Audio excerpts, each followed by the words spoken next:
Hello guys, कैसे हैं आप सब लोग। रिवेंज सीकर के एपिसोड 22 के साथ हाजिर हूँ। तो लास्ट एपिसोड के एंड पे हमने देखा था मिंग बिमिंग के साथ बिजनेस वैली में जाता है, जहाँ पर वो बिमिंग से कहता है तुम अपनी स्पिरिचुअल पावर को यूज करते हुए यहाँ पर जितने भी ट्रेजर्स हैं और जितनी भी स्पेशल जड़ी बूटियां हैं उन सभी के बारे में मुझे बताओ। अच्छा, हम लोग यहाँ से बहुत सारा खजाना इकट्ठा करके जाएंगे। बिमिंग उसे कहती है ठीक है मास्टर। फिर वो दोनों अंदर चले जाते हैं। नेक्स्ट सीन 1 घंटे के बाद का दिखाया जाता है। इनको वहाँ पर बहुत सारी पॉइजनस ग्रास मिलती है। बिमिंग उसे साथ साथ बता रही होती है कि ये सारी पॉइजनस ग्रास बहुत ज्यादा स्पेशल है, तुम इसे अपने पास रख सकते हो। मिंग के पास एक बड़ा सा बैग होता है, वो उस बैग के अंदर सभी चीजें डालता जाता है। फिर वो थोड़ा सा आगे बढ़ते हैं तो बिमिंग उसे एक और ग्रास के बारे में बताती है कि ये भी बहुत ज्यादा स्पेशल जड़ी बूटी है, इसको भी काट कर अपने पास रख लो। वहीं पर उसे वो ब्राइटनेस ग्रास के बारे में बताती है कि ये ब्राइटनेस ग्रास है। फिर वो उसे पॉइजनस ड्रैगन ग्रास के बारे में बताती है, वो एक रेड कलर का फ्लावर होता है। उसे कहती है हम लोग इससे पॉइजन बना सकते हैं। मिंग उसको भी तोड़कर अपने थैले के अंदर रख लेता है। मिंग अपने ध्यान उसकी बातें सुनने के बाद हर चीज को काट काट कर अपने पास रखी जा रहा होता है। वहीं पर मिंग उसे कहती है मास्टर, यहाँ पर सामने एक स्कॉर्पियन है जो कि बहुत ज्यादा जहरीला है, तुम्हें इसे अपने पास नहीं रखना। लेकिन मिंग उसकी बात सुनने के बाद जल्दी से स्कॉर्पियन को उठा लेता है। लेकिन जैसे ही वो स्कॉर्पियन को उठाता है वो बहुत ज्यादा हैरान हो जाता है और कहता है बिमिंग तुमने मुझे पहले क्यों नहीं बताया कि ये एक बिच्छू है। साथ ही वो स्कॉर्पियन उसकी उंगली पे काट लेता है और उसकी उंगली मोटी सूज जाती है। मिंग रोना शुरू कर देता है। बिमिंग उसे कहते हैं मास्टर तुम्हारे पास बहुत सारी ब्राइटनेस ग्रास है, की मदद से इसको डिटॉक्सिफाई कर लो, इसका जहर तुम्हारे पर काम नहीं करेगा। 6 घंटे उसी वैली के अंदर गुजारने के बाद मिंग काफी ज्यादा खुश होता है और कहता है यहाँ पर तो मैंने बहुत कुछ हासिल किया है, बहुत सारी जड़ी बूटियां इकट्ठी की हैं, इन सभी को बेचकर मुझे बहुत सारा पैसा मिलने वाला है। इन पर मिंग और बिमिंग को दिखाते हैं। मिंग ने अपने बैग पर एक बड़ा सा थैला उठाया रखा होता है जिसके अंदर उसने पॉइजनस वैली के अंदर से मिलने वाले सारे पॉइजनस पौधों को उसमें रखा होता है। मिंग कहता है मुझे अपनी टास्क के लिए सिर्फ 10 ब्राइटनेस ग्रास के स्ट्रैंड्स चाहिए थे, लेकिन मैंने तो इसमें 30 रख लिए हैं, इससे मेरी टास्क भी पूरी हो जाएगी। बिमिंग उसे कहती है मास्टर आपने सारी चीजों को याद करवा दिया कि आपके थैले में क्या क्या है, लेकिन आप उस स्कॉर्पियन को भूल गए हैं, आपने उस स्कॉर्पियन को भी अपने थैले में रखा था। मिंग उसकी बात सुनकर कहता है क्या हम लोग उस स्कॉर्पियन को भूल नहीं सकते, उसे दफा करो। वहीं पर सामने दरख्त के नीचे एक इनर डिसाइपल खड़ा होता है। वो उसे कहता है मिंग जी लगता है कि अभी अभी तुम पॉइजनस वैली से बाहर आ रहे हो, चलो जल्दी से बताओ तुम्हारे इस बैग के अंदर क्या है। मिंग उसे कहता है तुम्हें इससे क्या मतलब है, इस बैग के अंदर जो कुछ भी हो ये सब कुछ मेरा पर्सनल है। वो लड़का एक इनर डिसाइपल होता है लेकिन वो अपनी वॉरियर की स्टेज पर है। मिंग कहता है अगर मैं इससे फाइट करता हूँ तो मैं जीत नहीं पाऊंगा।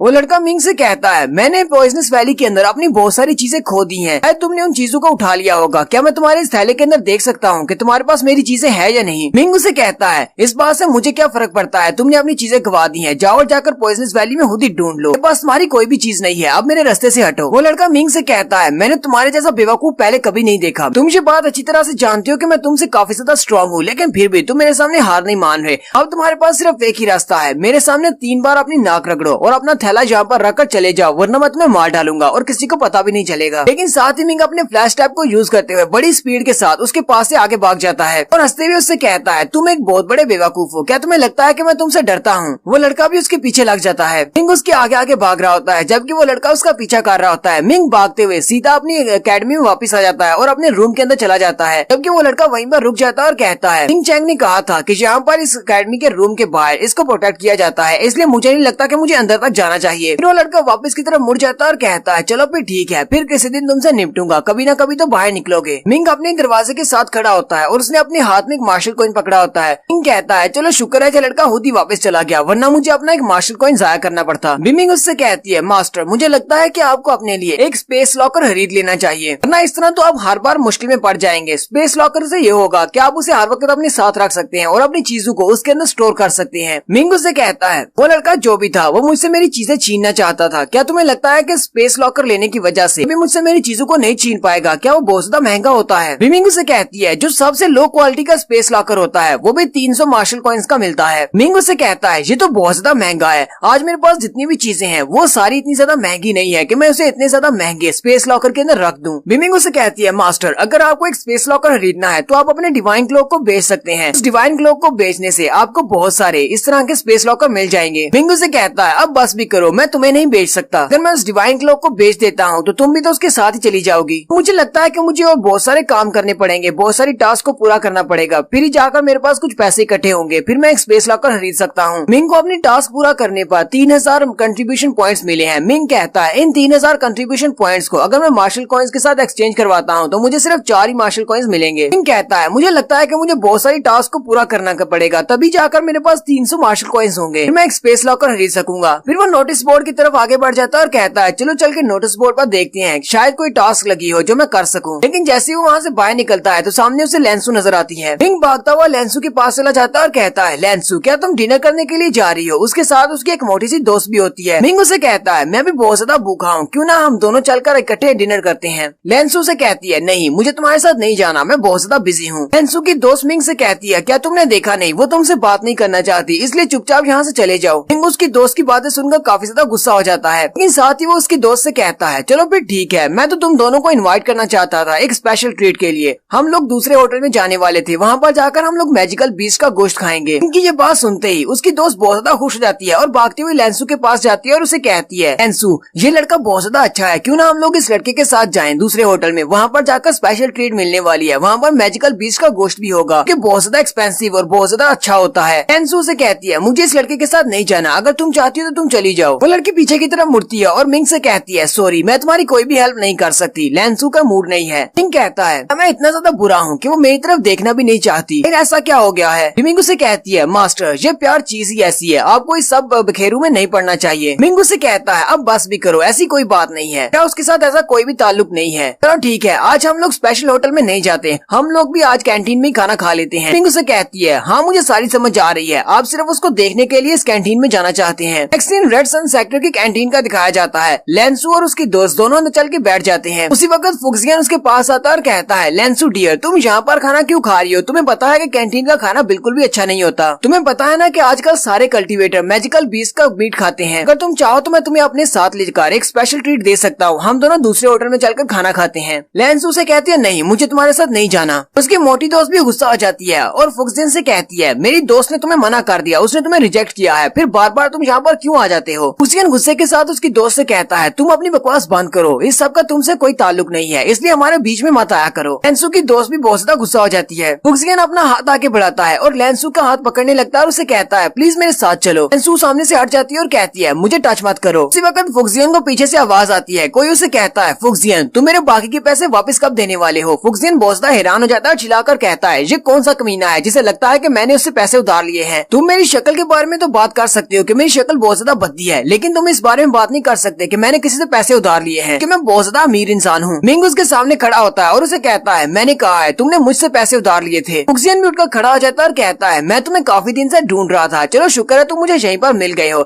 आज तुम मेरे हाथों से नहीं बचोगे। वो अपने लोगों से कहता है, चलो जल्दी आगे बढ़ो और इसे पीटो। मिंग उसे कहता है, यहीं पर रुक जाओ, मैं यहाँ पर फाइट करने के लिए नहीं आया, मैं यहाँ पर अपने पैसे वापस लेने के लिए आया हूँ। मैंने तुम्हें 4 मार्शल कॉइन्स दिए थे, 3 तो तुमने मुझे वापस दे दिए, लेकिन एक अभी तक वापस नहीं दिया। फुक्सियन भी आगे से हंसना शुरू कर देता है और कहता है, लगता है कि तुम पागल हो गए हो, अगर मैंने तुम्हें तुम्हारे 3 कॉइन्स वापस कर दिए थे तो फिर दिखाओ कहाँ पर है वो कॉइन। मिंग उसे कहता है, क्या तुम वाकई में चाहते हो कि मैं वो 3 कॉइन्स सबके सामने दिखा दूं? इससे तो तुम्हारी बहुत ज्यादा बेइज्जती हो जाएगी। फुक्सियन भी हंसना शुरू कर देता है और कहता है, हाँ क्यों नहीं, मेरी बेइज्जती होती है तो होने दो, चलो जल्दी से अपनी मुट्ठी खोलो और मुझे वो कॉइन्स दिखाओ जो मैंने तुम्हें वापस दिए हैं। मिंग अपनी मुट्ठी खोलता है तो उसकी मुट्ठी के अंदर 3 मार्शल कॉइन्स होते हैं। वो उसे कहता है, ये देखो यही वो 3 मार्शल कॉइन्स है जो तुमने मुझे वापस किए हैं, एक अभी तुमने मुझे वापस करना है। सारे लोग ये देखकर बहुत ज्यादा हैरान हो जाते हैं और कहते हैं, इसका मतलब फुक्सियन ने वाकई में इससे 4 मार्शल कॉइन्स उधार लिए थे। फुक्सियन भी ये देखकर बहुत ज्यादा चौंक जाता है और कहता है, मेरे पास भी मार्शल कॉइन्स नहीं है क्योंकि वो बहुत ज्यादा महंगे होते हैं, लेकिन इस लड़के के पास 3 मार्शल कॉइन्स कैसे हो सकते हैं? मिंग फिर से चिल्लाकर उसे कहता है, चलो जल्दी करो, अब मेरा मार्शल कॉइन मुझे वापस करो। मेरे पास सिर्फ 4 ही मार्शल कॉइन्स थे, ये 4 मार्शल कॉइन्स मुझे मेरे दादाजी ने तोहफे के तौर पर दिए थे, मैंने इनको संभाल कर रखा हुआ है। जबकि लेंसू भी उसकी बातें सुनने के बाद मुस्कुरा रही होती है। फुक्सियन उसे कहता है, चलो फिर ठीक है, मैं इस बात को मान लेता हूँ कि मैंने तुमसे पैसे लिए हैं, चलो फिर ठीक है, बाहर आओ मेरे साथ, मैं तुम्हें वहाँ पर चल के देता हूँ। लेंसू मिंग से कहती है, मिंग तुम्हें इसके साथ जाने की जरूरत नहीं है, ये तुम्हें अपने चाल में फंसा रहा है, ये बाहर जाकर तुम्हें पीटने वाला है। मिंग हंसते हुए उससे कहता है, तुम्हें परेशान होने की जरूरत नहीं है, इतना ज्यादा स्ट्रॉन्ग नहीं है कि मुझे मार सके। नेक्स्ट सीन में वो सारे लोग बाहर चले जाते हैं, पूल एरिया से बाहर। फुक्सियन उससे कहता है, कहीं तुम वाकई में कोई बहुत बड़े बेवकूफ तो नहीं हो या फिर बेवकूफ होने का नाटक कर रहे हो? तुम्हें पता भी है कि यहाँ पर मैं तुम्हें पैसे वापस नहीं करने वाला, बल्कि मैं तुम्हें पीटने वाला हूँ, फिर भी तुम यहाँ पर चले आए हो। मिंग उससे कहता है, मुझे ये बात अच्छी तरह से पता है, लेकिन मैं भी तुम लोगों को सबक सिखाने के लिए बहुत ही बेताब हुआ जा रहा हूँ, चलो फिर जल्दी से स्टार्ट करो। आज तुम्हें मैं इतना पीटने वाला हूँ कि दोबारा तुम कभी भी लेंसू के करीब नहीं आओगे। फुक्सियन अपने लोगों से कहता है, जल्दी से आगे बढ़ो और इसे पीटना स्टार्ट करो। वो सारे भागते हुए उस पर अटैक करने के लिए आगे बढ़ते हैं, लेकिन मिंग अपने फ्लैश टैब को यूज करते हुए बड़ी स्पीड के साथ आगे की तरफ बढ़ता है और उन सभी को हवा में उड़ा देता है। फुक्सियन भी अपने घुटने टेक कर वहीं पर बैठ जाता है और कहता है, ये सारे इतनी जल्दी कैसे हार सकते हैं, ये सारे तो मेरे वॉरियर्स हैं। मिंग उसके सामने खड़ा हो जाता है और कहता है, चलो जल्दी करो, अब मेरा मार्शल कॉइन मुझे वापस करो। फुक्सियन उसे कहता है, मुझे थोड़ा सा टाइम दो, मैं तुम्हें ला बता दूंगा, मेरे पास अभी नहीं है। वो वापस अपने रूम में जाता है और वहाँ से अपने पास एक बड़ा सा थैला निकाल कर लाता है। इसके अंदर 4 किलो स्पिरिट स्टोन्स होते हैं। मिंग कहता है ये तो बहुत ही अच्छी बात है, मुझे काफी ज्यादा फायदा हो गया, मुझे इस तरह की और बहुत सारे स्पिरिट स्टोन्स की जरूरत होगी, फिर मैं अपने लिए स्पेस लॉकर खरीद सकता हूँ।